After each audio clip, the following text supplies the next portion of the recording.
Hello à tous, j'espère que vous allez bien depuis ma dernière vidéo et ça faisait donc un très long moment que je n'avais pas sorti de vidéo depuis et donc aujourd'hui je vous sors une vidéo de Wrap Up 2022. Je sais qu'on est déjà en avril et que ça fait donc déjà un trimestre qui s'est écoulé, mais je voulais quand même sortir cette vidéo qui me tient à cœur. Et ce format est aussi un moyen pour moi de prendre un peu plus de recul et de voir donc ce qui s'est passé dans les grandes lignes durant mon année 2022. En 2022, pour moi, il y a deux grandes parties. Le début d'année qui s'est déroulé à Lyon et la deuxième partie à partir de mai où je suis partie à Paris. Donc en début d'année, ça a été beaucoup les repas de famille, les rassemblements de famille, puisque à la suite des fêtes de fin d'année, on fait des repas. C'est souvent le cas un peu toutes les années, donc voilà. Donc comme d'habitude, c'est super cool de se rassembler et de faire des repas de famille tous ensemble. Ensuite, en début de l'année dernière, je terminais une mission que j'avais en freelance et donc en parallèle de ça, je continuais aussi ma routine de sport, je sortais prendre l'air aussi, j'allais faire du vélo à l'extérieur avec ma famille, je mangeais au restaurant, etc., etc. Et donc voilà, tout simplement vivre en parallèle de ma recherche d'emploi. En début de l'année dernière, quand j'étais à Lyon, pour la plupart du temps, je restais à la maison. Donc pour moi, ça ne me dérangeait pas du tout, puisque étant une personne introvertie, au contraire, c'est aussi quelque chose que j'aimais bien. J'aimais bien rester chez moi, passer du temps à la maison. Et donc c'était aussi pour moi un moyen de me ressourcer.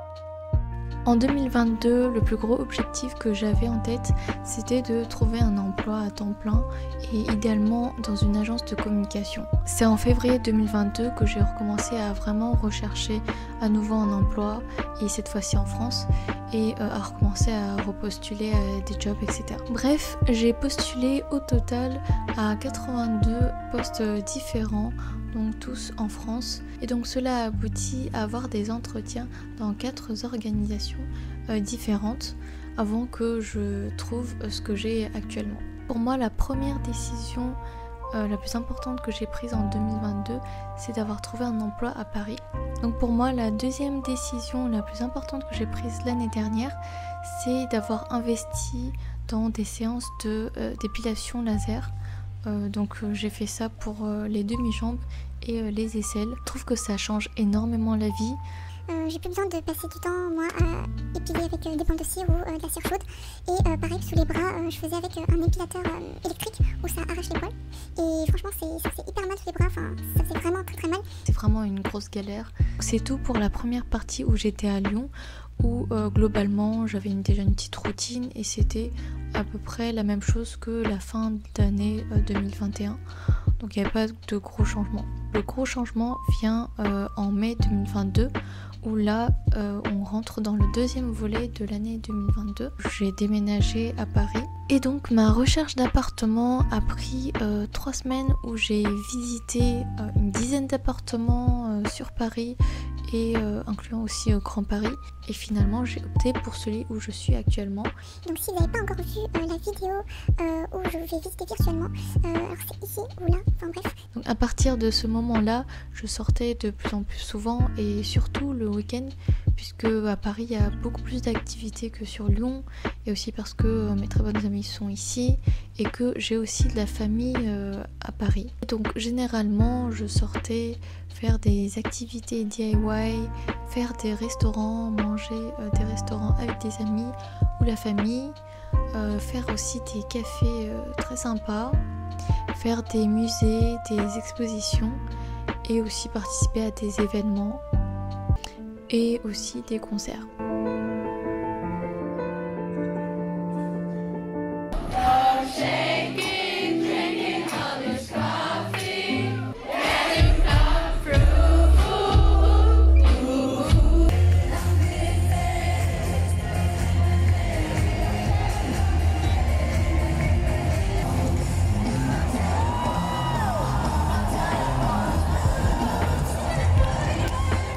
Et dans ce deuxième volet de l'année 2022, il ne faut pas oublier le travail que j'ai trouvé. Et en fait, c'est ce qui prend la plupart de mon temps. Et dans ce travail, j'ai quand même beaucoup appris après sur l'industrie et aussi sur le poste. Et en parallèle, je travaille aussi petit à petit sur mes projets annexes, lentement mais sûrement.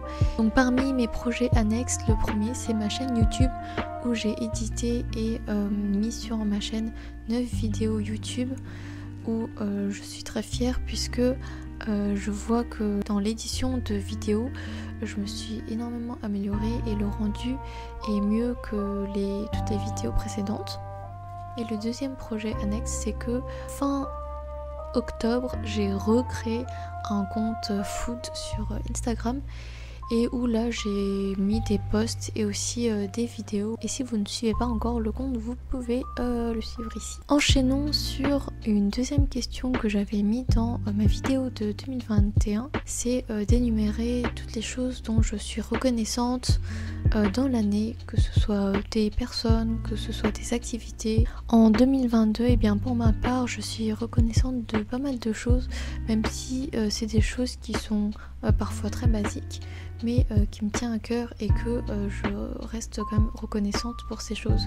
Et donc pour moi, il y a le fait de pouvoir me réunir régulièrement avec ma famille, même si après j'ai déménagé à Paris, de pouvoir rentrer de temps en temps à Lyon, revoir ma famille, d'avoir des repas de famille, etc. Je suis aussi reconnaissante de pouvoir passer de très bons moments avec mes amis, de faire des activités avec eux, aller manger au restaurant avec eux, d'aller au cinéma, etc.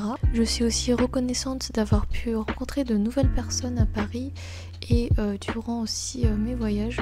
Donc c'est vraiment sympa. Je suis aussi reconnaissante pour toutes les activités que j'ai pu faire sur Paris et aussi à Lyon.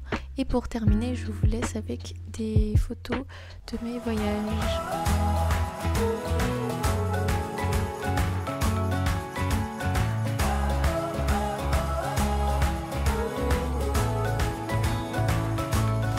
Et voilà, c'est tout pour cette vidéo. J'espère que vous avez aimé en savoir un peu plus ce qui s'est passé dans les grandes lignes pour mon année 2022. Et en tout cas, ce n'est pas tout ce qui s'est passé. Il y a une grosse partie aussi que je ne mets pas forcément dans la vidéo, que j'ai pas forcément envie de partager non plus. Donc voilà, n'hésitez pas à mettre un petit pouce bleu et à la prochaine. Bye!